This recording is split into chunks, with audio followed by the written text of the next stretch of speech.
Our 20s are full of contrast, right? You have independence versus uncertainty, expansions versus restrictions, and sometimes without realizing it, we might start to feel this quiet pressure to have it all figured out. But thriving in our 20s isn't about rushing to a destination. It's about really understanding how the brain actually works in this season and how to build a life that truly aligns. Because cognitive neuroscience pretty much shows that this decade isn't just about choices, it's about wiring habits, mindsets, and identity at a much deeper level. And what we practice now, it becomes the foundation for everything that comes next. Hi, I'm Leona. If you're new here, I studied psychology, cognitive neuroscience, and public health, and I've worked at world-leading investment banks and media companies. On this channel, I share science-backed well-being content to help you thrive emotionally, physically, and financially. Let's get into the video. So firstly, one thing that can really shape how we thrive in our 20s is this. The strongest progress comes from clarity, not speed. And that starts with anchoring identity before ambition. So in the brain, the default mode network is basically a system that activates when we reflect on ourselves. So for example, our memories, values, and long-term goals. So when we take time to really think about who we are and what matters to us, honestly, we strengthen that network, which honestly helps us form a much more stable form of sense of self. But there's also a psychological layer to this. So basically, research on identity formation shows that when we explore our values and beliefs a lot earlier on, we're more likely to make aligned decisions later on in life. So it doesn't mean we need to have it all figured out, absolutely not, but it helps us, okay, what actually matters to me and why does it matter to me? So here's something to try. Basically, before setting big goals, spend time reflecting on the kind of person that you're actually even becoming. So what are the values you want your life to basically represent and show? Okay, so the next point is build a gentle system that holds you. As we're all aware by now, motivation doesn't always show up when we need it. And when life gets busy or heavy, it may not even necessarily be the discipline that saves you. It might just be your systems. So psychologists talk about this and refer to the tiny habits model, which is basically the idea that sustainable change comes from small, structured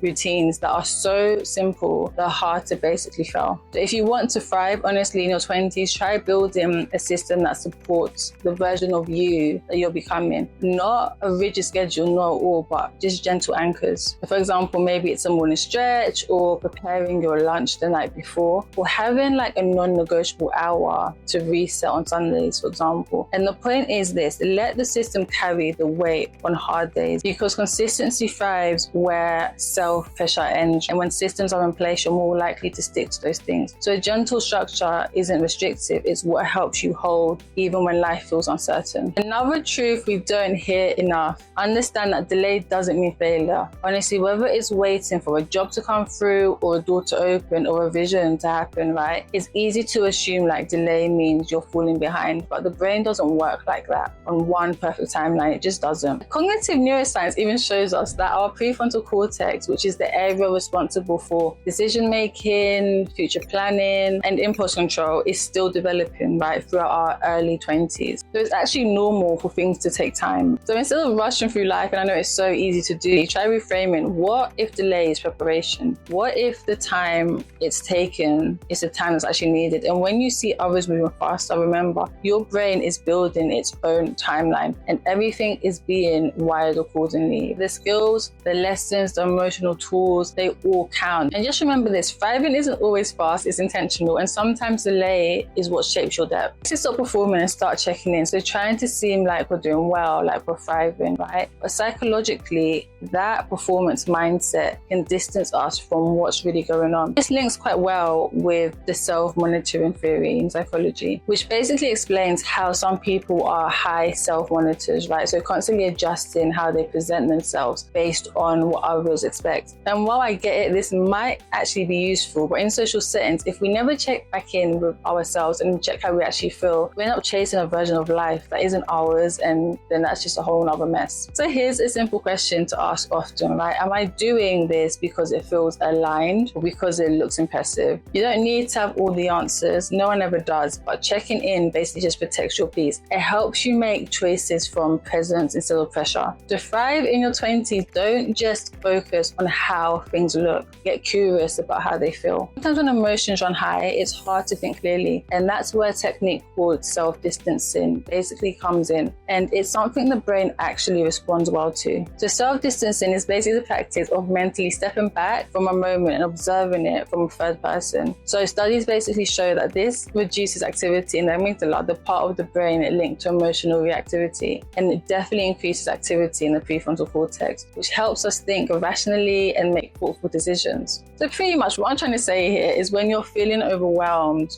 just try narrating your experience like you're a kind narrator. So instead of why am I like this, you could say, do you know what? She's feeling uncertain right now, and that's okay. It sounds simple, but it rewires how your brain processes stress from spiraling to self-soothing. So I've definitely said this before, but the way you speak to yourself can either amplify chaos or create calm. Self-distancing gives your brain the space to choose calm. So in our 20s, so much can feel so intense and just feel like a make or break situation, when honestly it's not even that. You have the job interviews, the career moves, relationship, honestly the timeline. That's why it's so powerful to keep one thing in your life that's not about performance, but actually just about presence. So psychologists actually call this autotelic activity, right? Something we do for its own sake, not for a reward or for an outcome. These kinds of activities, so whether it's something creative, whether it's journaling, walking without your phone, or just playing an instrument, regulate our mood, they increase joy and bring us back to ourselves. So your brain needs that pause. Honestly, it really does. Not everything in life has to be monetized, optimized, or tracked. Let something exist in your life just because it makes you feel human, it makes you feel good. So in a world that's telling you to do more, one of the most powerful things is to just pick something that's just for you and that you're happy about, and just do it because you like it.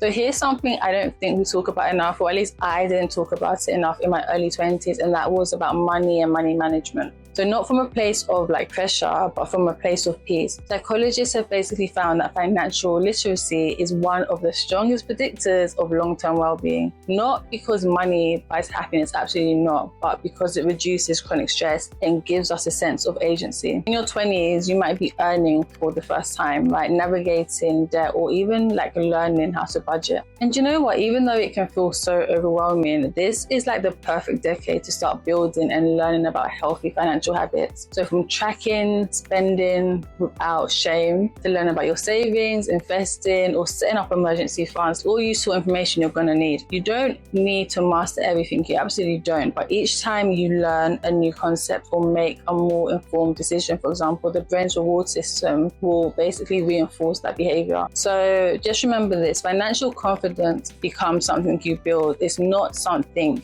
you just wake up one day and you realize, oh, okay, here it is. So learning about money isn't about pressure. It's not. It's about building peace that lasts longer than a paycheck. Honestly, if you have some financial literacy in your 20s, you're already winning. If there's one thing that our 20s teach us is this, right? Plans change, and that's not failure. That's just flexibility. Psychologically, adaptability is basically tied to what researchers call a growth mindset. The belief that we can learn, evolve, and figure things out as we go along. And honestly, this mindset increases resilience and decreases fear over failure. Neuroplasticity, which is the brain's ability to basically rewire itself based on new experiences, is especially active during this decade. That means trying new things, moving cities, or even countries, honestly, switching careers, or shifting beliefs help the brain build new connections and stay cognitively flexible. So instead of seeing change as a bad thing and showing instability, you know what, we can start seeing it as training. So every change we walk through or initiate is helping us grow the muscles of flexibility,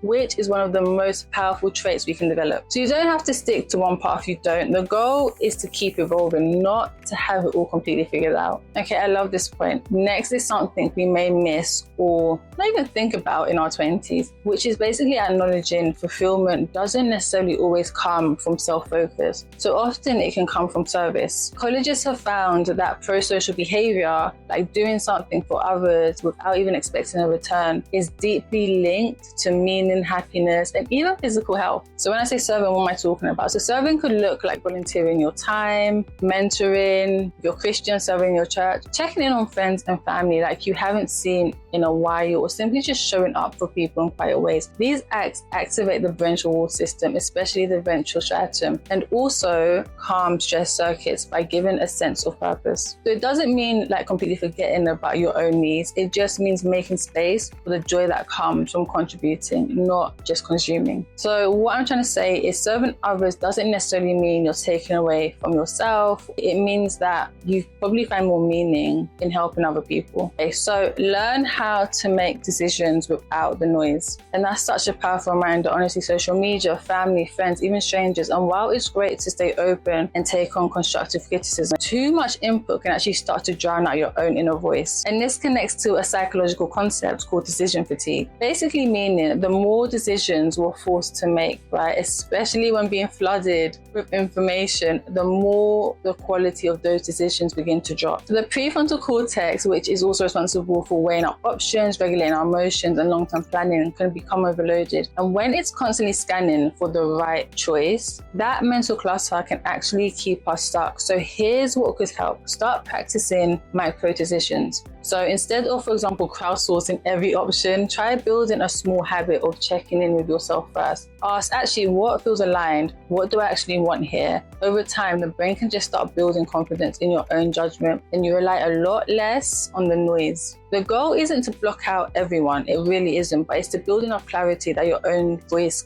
doesn't get lost in the noise. Choose people that choose you. Honestly, some of us talk a lot about hustle and ambition in our 20s, right? But if we're honest, we rarely talk about social connection, and yet it's one of the strongest predictors of well-being. So psychologist Barbara Fredrickson's broaden and build theory basically shows that positive emotions like joy, gratitude, and love help expand our attention, creativity, and resilience over time. And healthy relationships are one of the best sources of those emotions. So that basically means if you want to thrive in your 20s, it's not just about building up your CV, it's about building safe friendships, uplifting spaces, and people you don't have to perform around. So try check in a lot more on who restore your energy, right, and just get you for who you are. That awareness alone will shift how you build your life. Success is sweeter and more sustainable when you don't have to do it alone. And if you're a Christian, someone of faith, one of the most powerful ways to thrive in your 20s is to surrender the timeline. Honestly, we don't always need more answers. We don't. Sometimes we just need more trust. I remember in my early 20s, honestly, I would strive to do the most. Girl, it was a lot. But in hindsight, I was trying to just speed up my timeline. But every single lesson was just being aligned so perfectly to bring me to where I am today. If I knew back then what I knew now, instead of me trying to rush through the seasons, I would have literally just asked Jesus Christ to help me relax and honor the season I was in and really live in the moment. I have come to a conclusion, and it's been evidenced in my life, that honestly the Lord knows the end from the beginning. And if you're not someone of faith, you can just step back and ask yourself, hold on, what does faithfulness in this season look like to me? And there's no shame in taking your time. Honestly, there's strength in trusting the process. Because timing isn't rushed and peace isn't passive, it's something we practice. Okay, so if you're in your 20s and feeling the weight of doing life right now, honestly, just breathe. You're not behind, you're building, you're learning. And this decade isn't about perfection. It's about wiring habits, mindsets, and relationships that reflect who you're becoming, and are so beautiful, not just what you're achieving. I hope you enjoyed this video, and if you want more information, you can check out some of the wellbeing guides in the description box. Thank you, and I'll see you in the next one. Bye.